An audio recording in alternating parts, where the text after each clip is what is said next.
Good morning. It is day 15 out of 30 of eating meat and eggs, carnivore diet every single day for 30 days. And yeah, I'm just excited that it's halfway. We've made it halfway. We've stuck to the diet. To be honest, it's been a while since I've actually hadn't had a cheat meal, because even when I do, eat quite healthy, I always tend to, have a little bit of a cheat meal. Just a side burger or a little muffin or a croissant or something like that, Yeah, 15 days, nothing. But the results are in, or in a sense, it's showing. I even feel confident today enough, and I know people like it. Some like it and some don't, but I'm wearing a little crop top today. Yeah, a little crop top, just because, you know what, sometimes, there's a hair on the screen, sometimes you feel confident and you feel like, I'm sure this is what girls feel like when they feel confident. They dress nicely, they put a dress on, they don't cover their legs up with like long pants and jeans and things like that. So, they wear a dress, they do makeup, they do their hair. And I guess in a sense, that's probably why I go with a vest and potentially even a crop top, because it kind of just shows, and it's like confidence, it's like, yeah, his arms are out, his belly is out, or, again, it could be a sign for someone that doesn't know you. You guys obviously know me, I'm not a very arrogant person, I don't brag about these things. I am grateful for everything that I have, whether it's a lot or little, and yeah, it might come across as a bit weird, but who cares? Let's smash this meal quickly. Nice little bacon and mince. And then we're going to do some shoulders. And then I'm going to take you for a little walk and talk. Let's go. All right, we are in the parking lot of the gym. And I'm going to train shoulders today, like I said. And if you haven't noticed, I'm wearing a shirt again. But underneath is obviously that little crop top. Now let me explain to you what this specific thing is if you do not know, if you're not a gym rat, or if you just tuning in because of maybe the dietary things, or maybe you just want to see who this guy is. Who's Roche Kilian? Why should I even watch him? Why should I even subscribe? Let me tell you what this shirt is, right? For the gym, obviously. It's called a pump cover. Now, I think potentially the word itself kind of explains it, because you're covering up a pump and you're going into the gym to gain a pump or to, obtain a pump. So the big thing is to wear, because you don't look your best at the moment. I mean, I look good. You obviously have confidence in yourself. You go to the gym, but you look, normal. Then you train. You do like half of the workout. You train and you work really hard and you can feel the pump is really up. That's when you remove the cover from that pump to show off your true gains, So now you're pumped enough to be like, all right, here I am, boys, Because regardless of what we say, we as men, friendly competition, but you always compete against the guy next to you. I don't care who they are. You want to be the top dog in the gym, but not in an arrogant, nasty way. But you just want to, you just challenge. It's how men have always worked. That's why we conquered lands and things in the past. People just want to be, some people take it too far. I'm not going to call any names, but,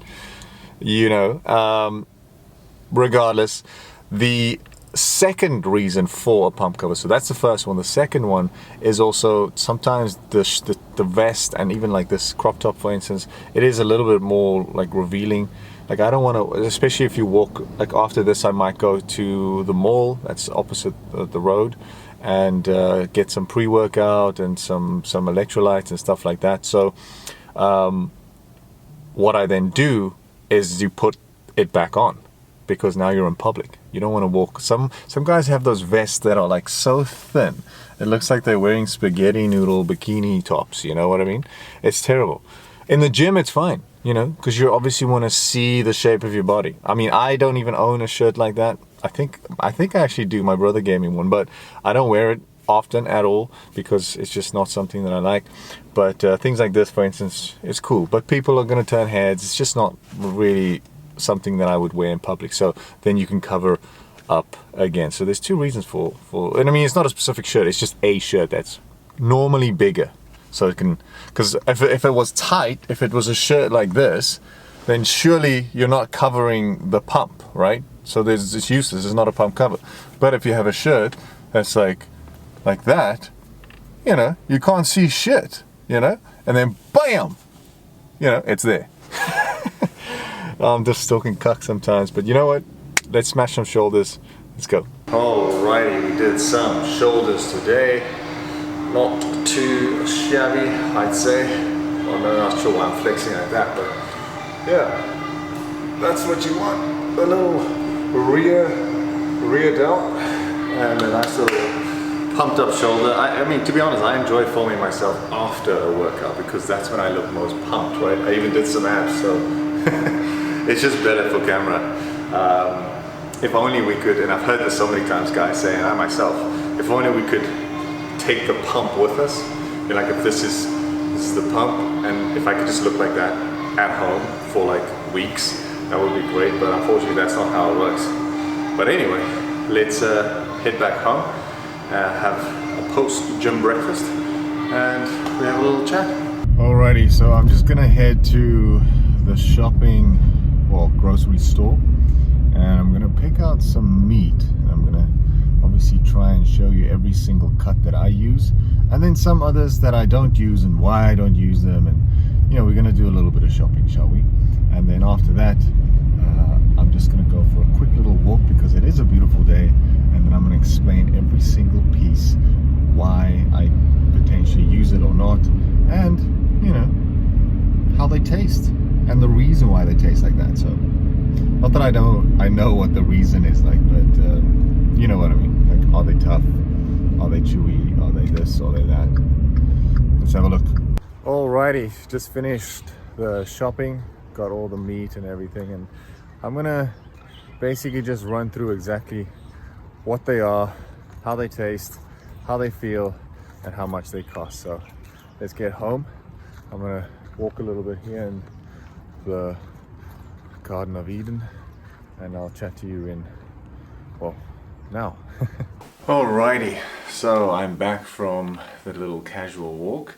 I'm gonna go through all the meats that I have tasted since I've been doing the carnivore in the 15 days or half of it, and I can honestly, well, I can give you my opinion. I mean, I guess that's about it, right? Some people like their steaks a certain way, some people don't mind paying more, some people just want cheap steak just to get, you know, by, just because protein is protein, to be honest. It really doesn't matter. It's all about preference and obviously how, you know, if you can afford it or not. So number one, we're going to start, well, I'm going to quickly run through them and then I'll explain to them separately. So we've got our Wagyu steak, we've got our boerewors, we've got some ribeye steak, we've got some porterhouse steak, and then we've got some fillet steak. This is probably my favorite, and we also have some tenderized steak, which is pretty cool, and then finally we've got some beef lean mince. So that's basically that's the red meat that I have. Yes, of course, red meat consists of pork as well, so I have bacon and I have chicken at night and eggs, but I just want to kind of like go through the red meat side of things, right? Like the physical red, as in the color red. So obviously I'm going to start with the Wagyu, and you know, you don't really get a better cut in a sense, obviously, because of just the fat content of it is really nice. There's like, you know, grooves of fat. Every single little tear has a piece of fat in it, which basically makes it super soft, right? So, you know, when it comes to taste and succulent steak, then the Wagyu is obviously the choice that you want to get, you know, especially for this diet that you want kind of like a high fat meat. Wagyu is your go-to guy. The only downfall is the price. I mean, I'm talking about double, if not sometimes triple, the amount that you would pay for, you know, a normal rump steak. So that is about it. Then we've got boerewors, which, if you're not from South Africa, that is basically a beef sausage. And you know, I see it as, when I see boerewors, I see it as just compact, like a little holder for mince, you know, for ground beef. That's what I see. Just a little ground beef stuffed in a little intestine, wrapped up, and you know, it's easier to eat. But why I enjoy it is obviously because of the price. You know, sausages are pretty cheap, to be honest. You can easily just cut them in small pieces, so weighing them is easier. And of course the taste, depending on which one, there are quite a few in South Africa. We always have like a boerewors, because it's quite South African competition. And you know, so people do compete who has the best sausage, you know. And yeah, but again, good fats, and it's an easy way to get that protein and red meat in. Then we've got our ribeye steak. Now ribeye I used to always get when I go out to the restaurant. You know, when I go out, it just, you know, sounds kind of cool when you're like, can I have a ribeye please, you know. It's like, but honestly, you know, the taste is amazing. Like a ribeye steak really tastes nice, but it's a little bit too tough for me. Now I said this in the beginning of, you know, this conversation, that, you know, everyone has their own way of eating meat. You know, some people might even say, no, Wagyu is absolutely shite, you know. But for me, you know, it's pretty decent. It's just, you know, expensive. So, you know, especially on this specific diet, if you have to buy bulk steak, I don't think, you know, unless you don't mind spending a lot of money, then but yeah, ribeye steak. And to be honest, a ribeye is not even in the cheapest level of steaks. You know, it's quite high up there, definitely more than rump and fillet and things like that, and your tenderized steaks. So again, for me, ribeye, not too bad. I'd probably rate it like third or fourth out of the lot. I can count on my two hands how many ribeyes I've had, because, you know, when you love something, you go back for it. You know, like I enjoy lasagna. We're way off topic because we're talking about meat, but I enjoy it. So it's something that I've had 1,000 times since I was a kid, because I really love it. So, you know, if you love something, a piece of meat, then you'll go back for it. The porterhouse steak. Now this is a very interesting one, because I don't mind the porterhouse steak. I actually think the meat's pretty decent. The one thing I do not like, however, is that piece of chunk, that a massive piece of fat, right? Now I know everyone's gonna say that, oh that's like the best part, and yes, that's true. But when you are living in an apartment, I don't have an outside area where we can braai or have a barbecue. A porterhouse steak is probably the best when it's like literally seared on the flames, almost even flame grilled if you have to, but really nice hot coals, and you can crisp that fat up nicely, right? And then you kind of take it off before, and then you cut it in nice pieces. You put some salt on it. What's that? Coarse salt. It makes for the best snack. Like I always have that, or you know, when I go to barbecues or braais, it's there. So the porterhouse just works really nice for those situations. But here, I don't know. I just can't seem to get that fat nice and cooked and crispy, you know, in a sense. So not necessarily my favorite, but the meat is soft and it's not too expensive. It's actually leaning more towards the, you know, less expensive side. Then we've got the big boy, the fillet steak. Now this one, out of the cheaper versions of steak, you know, it's obviously not Wagyu prices, but it is quite expensive, especially if you know, buy steak in bulk. And the reason for that, I believe, and this is my honest opinion, and the reason why I eat a lot of fillet steak, it's basically the only thing I buy from now on. After I've tried everything, this is the one that I stuck with. Is the taste, it's good. It's a good taste. There's nothing wrong with a fillet steak taste, right? I mean, that's why people order them in restaurants and things. But of course, they have a different basting, and so they flavor their steak nicely with spices and sauces and marinade and things like that. But the thing that stands out with a fillet steak is literally the softness of it. Like, you can cut through that with a butter knife if you really want to. When you put it in your mouth, it's soft. It's not tough at all. It's basically the opposite of tough. It's just such a nice feeling in your mouth, when you have a little fillet steak. It's beautiful, and it is the go-to. And the nice thing about a fillet steak is whether you undercook it, whether you overcook it, or if it's just perfectly cooked, regardless, it still stays soft. So when some steaks, like I said, the cheaper versions of steak, for instance, I mean, we might as well just skip on to the next one, which is your tenderized. The tenderized steak is probably your quickest steak to make. It's literally, because it's so thin and it's already been tenderized, it's like done, right? And there you need to be careful, because if you sear it, or if you keep it on the pan too quickly, you'll end up with this raw, weird little tough thing. It's just, and it doesn't taste nice at all.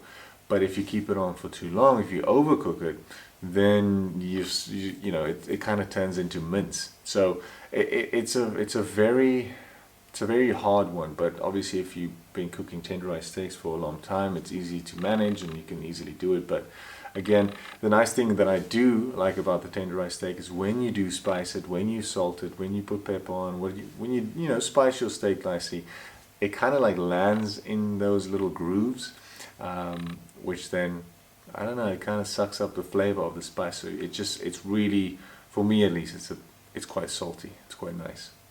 And then finally, we've got our mince, which is ground beef. If you're from America, I mean, I'm sure you know what mince is. We've got universal languages here. Again, such an easy thing to do. Obviously, I do it with my bacon. It's a nice way. If you are tired of having steak, you can mix it up with ground beef, and you can mix it with other foods as well. So you can add, eggs with it if you want to. You can add bacon with it if you want to. Of course, on this diet, there's nothing else that you can actually add, but you know what I mean. Like, it's just something that takes away from having steak all the time. It's the same way with my eggs. I have scrambled eggs in the morning, and then I have boiled eggs at night. And I actually first started with an omelette at night, but I don't know, that egg taste with the omelette, it got too overwhelming, so I switched, and now I'm boiling it. You can poach your eggs, you can do whatever you want, but sometimes it's the same ingredient, so it's steak or red meat, but you're just eating it in a different way, like mince or sausages or bacon, or a nice Wagyu steak. Anyway, guys, that is basically how it is. I still would say also tenderized steak is probably your cheapest steak. It is probably your cheapest steak. So if you are on a budget and you're looking for some steak, some protein, I think tenderized steak is probably the way to go, as well as these little frying steaks that they have. But the problem with these little offcuts and steaks is they're really tough. These are basically the bad parts of steak, So if for me, again, when you do something like this, you enjoy it, because it's already tough, the fact that you're cutting out all carbs and things like that. So make it enjoyable, make it fun. If you have that extra money to spend a little more, get a little ribeye or maybe a fillet steak, or if you're daring enough to get the Wagyu, then you do so. It's going to benefit you in the long run, and you'll of course enjoy your meal, which is most important. Alright, thank you so much for watching. I will see you tomorrow for day 16, where we start the second half of our carnivore diet challenge. Let's go.